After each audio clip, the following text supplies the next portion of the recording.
know, the mail response has been tremendous. She is the co-owner and editor of the Objectivist, which is a monthly journal which expresses her philosophy of objectivism. Would you welcome back, please, Miss Ayn Rand?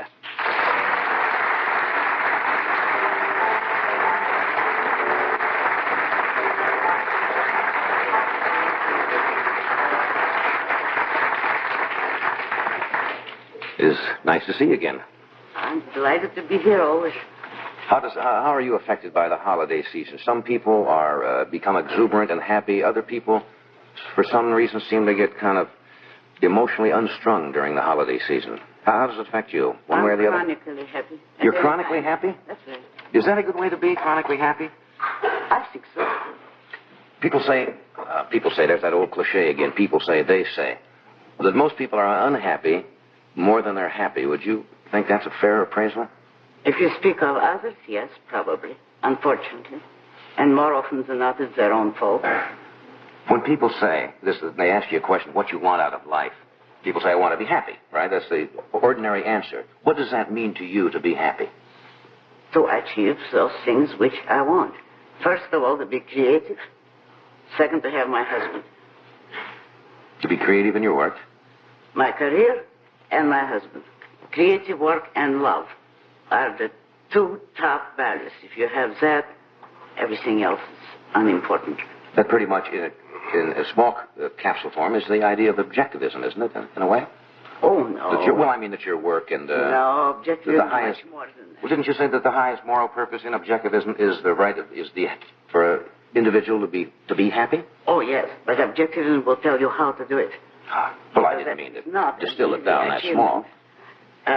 No, you see, there have been an awful lot of schools of philosophy which assume or claim that they can tell you how to be happy, and they achieve the exact opposite. Our purpose is really to establish and make possible the value of man, a proper view of man, and tell man how to achieve it in himself. The previous times that you've been here, Miss Rand, we've talked more or less a lot of political philosophy. But you in your book you talk about literature, and I was amazed to find out who your favorite author is. Now, if you were to ask me who is Ayn Rand's favorite author, who would you say? You might choose maybe a Hemingway or a Faulkner. Mickey Spillane is one of your favorite authors, right? One of. If you want to speak of all time, I would say Victor Hugo. Victor Hugo. But of authors living today, well, yes, I would say it's a close one between Mickey Spillane and Donald Hamilton. Now, people would say, why Mickey Spillane right off? Because he's a romanticist.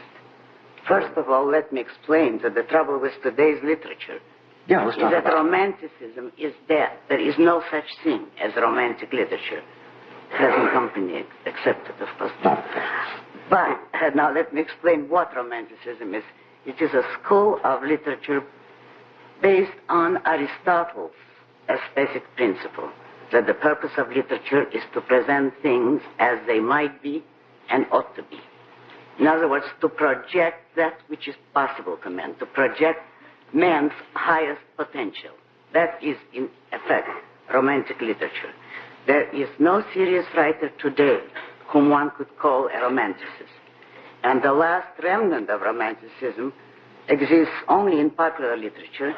Among those, Mickey Spillane is probably the most talented, particularly in his early novels.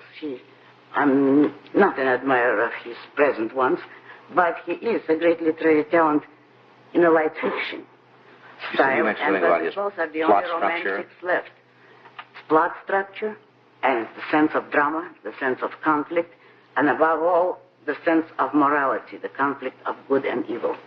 Even if, in Mickey Spillane, it's on a very primitive level, you do not find it in any other so-called serious literature. You find it only in detective stories today. It's the conflict of the good and evil as black and white absolutes, instead of the mishmash of gray that today's culture goes for. I assume, then, that you're not one who likes to go to the Broadway theater to see some playwright write what they call a slice of life, where they depict all of the ills of society and the justification being, well, this is society, this is it. People are animalistic and they are terrible at times, and they show this as a shock value. Well, I would say to begin with, they have to speak for themselves. I don't think that people are animalistic. I don't think it is a slice of life. I'd like to know whose life and what life. That is not life as I see it. And even if there are such people, which I doubt, because it is all symbolic exaggeration. It is not realism even. But even if there were, what importance are such people? It isn't the mindless, it isn't the brutal, it isn't the ugly in man that one should be concerned with. It is man's highest potential. Above all, his creative mind, his values. And you know what's very strange? In the light of the film you were showing just a few minutes ago, the film of Colonel Glenn in space, how dare modern writer present man as futile, helpless, frustrated, unable to achieve anything? Yet After seeing that. Pardon? After seeing that, what man can achieve. That, and yet that is the predominant, not exclusive, but predominant theme of modern literature.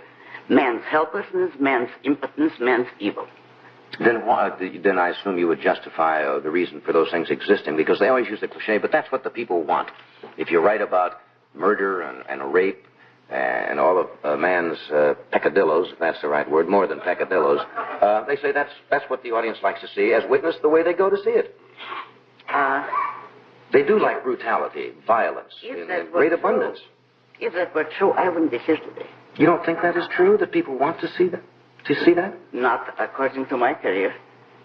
No. But it's borne out when you have movies of great violence and things like that. They read newspapers. The National Enquirer. I don't know, you're probably not a subscriber to the National Enquirer. No. Nor am I. But that has a bigger circulation than the New York Times. So what? Well, all I'm saying is that you don't... I mean, there are people, but there are all kinds of people. Yes. What I'm concerned with is the people that matter, the people that count, those who are important. The creative people, the thinking people, the people who are after some rational goal, the rational examples of humanity. The brutes and violent, mindless thugs are not representatives of humanity. Have you seen Albee's new play, Everything in the Garden? I wouldn't go to see anything by Albee. You wouldn't? No. Why not? Because I take him at his word. Because he has declared that life is senseless and absurd. And if it's true, that would mean that his play is part of life, of course, and is also senseless and absurd.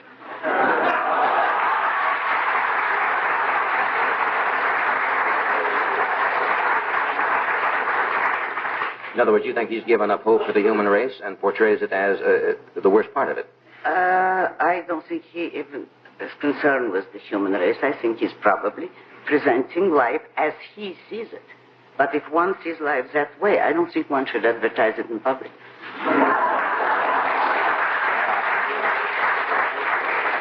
Well, the next time Mr. Albee was with us, I'll have to ask him about that and see what he says. Well, don't have me... No, I won't. No, I don't think that's a good way to get a show going. You just, we've never had a murder live on our stage before, and I don't want to start with violence here. But there would be nothing to murder. Hmm? There would be nothing to murder there. No, you would probably just both express your views and, well, let me do this and we'll come right back. Right now. You mentioned Victor Hugo's one of your favorite, Mickey Spillane. What do you think of the James Bond pictures now?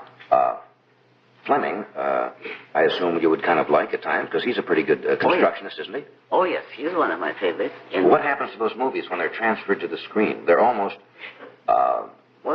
strictly a satirical thing, aren't they? That's what they've become. The first one was not. The first James Bond movie, Dr. No, was excellent. It was really a good example of what a romantic movie should be.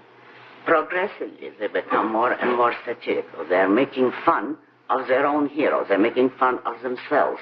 They're making fun of the audience that likes them. They are trying to spit at the very thing on which they're writing, by which they're profiting. They're trying to hold the audience interest by the appeal of a plot adventure story, by presenting a strong, attractive hero, and then undercut it by laughing at at the hero, at the story, and at the audience, as if saying, you are sucker if you are so naive as to want something great or to have ideals. It is a slap at the audience's face. The anti-hero thing seems to be the thing now. Man who can get away with almost anything and be admired in the movies. That's the spirit of modern literature, and they have succeeded, at what they set out to do. What's the first novel you remember reading? First novel I remember reading. A novel in a children's magazine in French at the age of 9, which was actually a magazine for boys, and it was an adventure story. And I think more than anything else, it made me decide to become a writer. I was enormously thrilled by it. It made me see the potentiality of what one can do with writing. Oh, yeah, I decided to be a writer at 9. Consciously. At 9, I was reading See Jane Walk. Yeah. See the House. I think that's what held me back. Don't you think most children's books, of that ilk are really wrong to write things for children, even very young children, not to challenge them any more than that? See the House, see the red ball. Oh, I definitely think so. Children are capable of more than that, aren't they? Even at that early age of, not all children, but oh, yes, and there are very interesting psychological experiment being made recently proving that children are really held back by the kind of slow educational process to which they're subjected.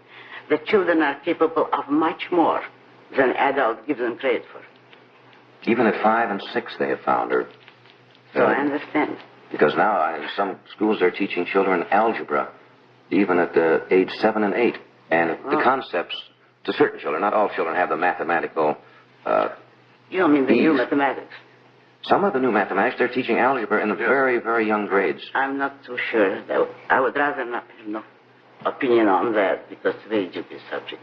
The manner in which they're teaching new mathematics. Do you think it's important to make a child in school?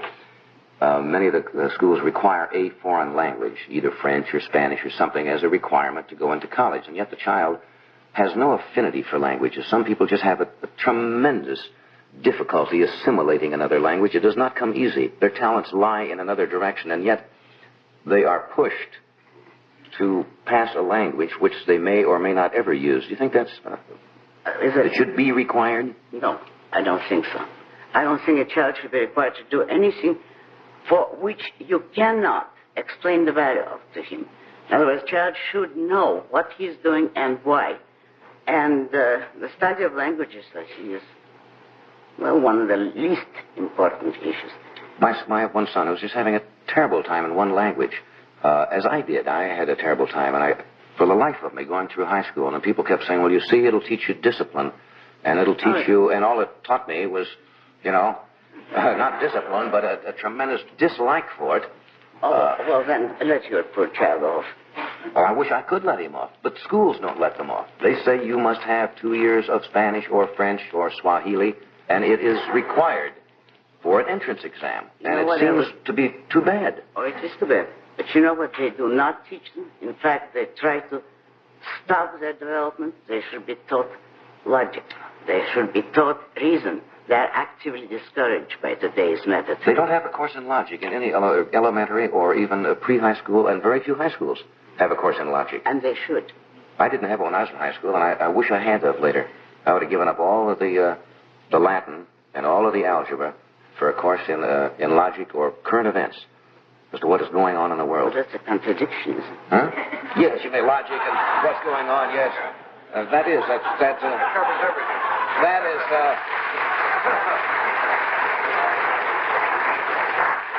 is David Susskind is a dichotomy, Yes.